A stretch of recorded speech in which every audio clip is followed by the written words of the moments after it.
All right, today is the second day of June 2024, and I'm super happy to have you back on the sermon. For the month of June, which is the first, today being the first Sunday, we're going to be looking at self. That's the theme for the month of June, self. But for the purpose of today's conversation, I'll be looking at selflessness is key. Selflessness is key. Now, as children, as infants, as babes, as toddlers, as we come up, we have these natural instincts, which is innate, which is God given, to be conscious of one thing.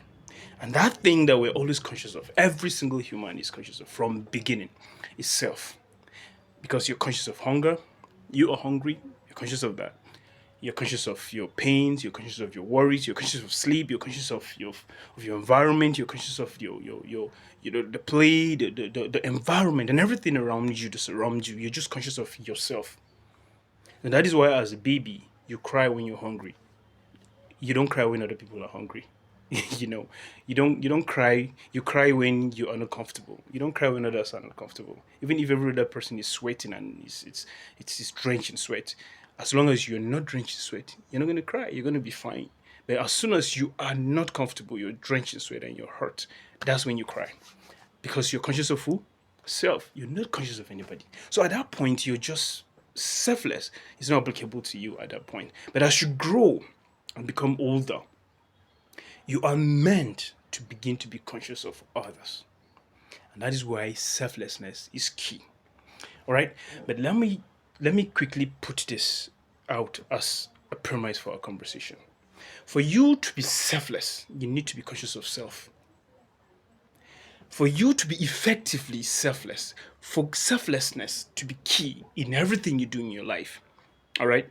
Before I buttress the fact that selflessness is very important in your life, let us establish the fact that to be self aware, to be aware of self is important. Because if you do not even know yourself, if you're not even conscious of yourself, if you do not even realize those things that you need for self, you might not be able to understand why you need to be selfless. And this is what I mean.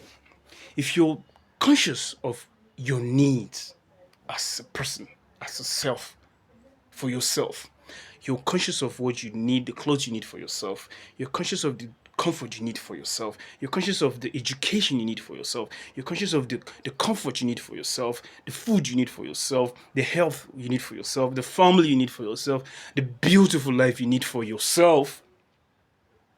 If you know how beautiful, how important all of these things are for yourself, then when you choose to be selfless, you will understand how important it is for others. And that is when selflessness becomes a key principle, a key virtue in your life. So you need to be self aware for you to even effectively be selfless. It's a given. So now, but when you are so consumed, you're so consumed, you're so wrapped around yourself, so much so that you don't look outside yourself, then you can't be selfless. And that's when you become selfish. You're so obsessed with your own self. You're so obsessed with all of this for yourself. Then you become selfish. And here is where I said selflessness is key.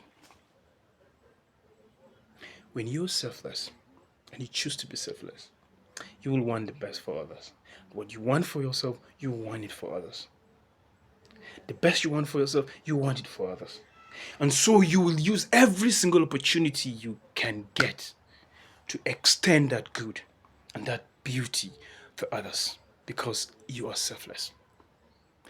And because selflessness is key, you cannot be able to effectively touch the lives of others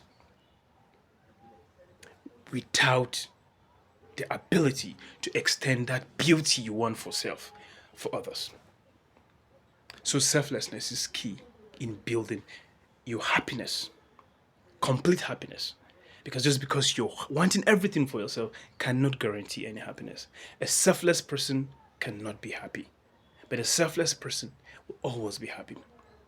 And in conclusion, show me a selfless person, and I'll show you a very happy person. Show me a selfish person, and I'll tell you and show you someone who is never happy, never, always grumbling, because you will never have enough.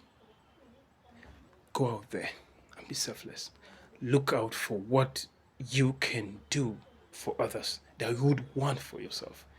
And trust me, God is going to open ways for you to achieve this. I love you so much, and be good. I love you, truly do. See you again on the next episode of The Sermon. I love you. Bye.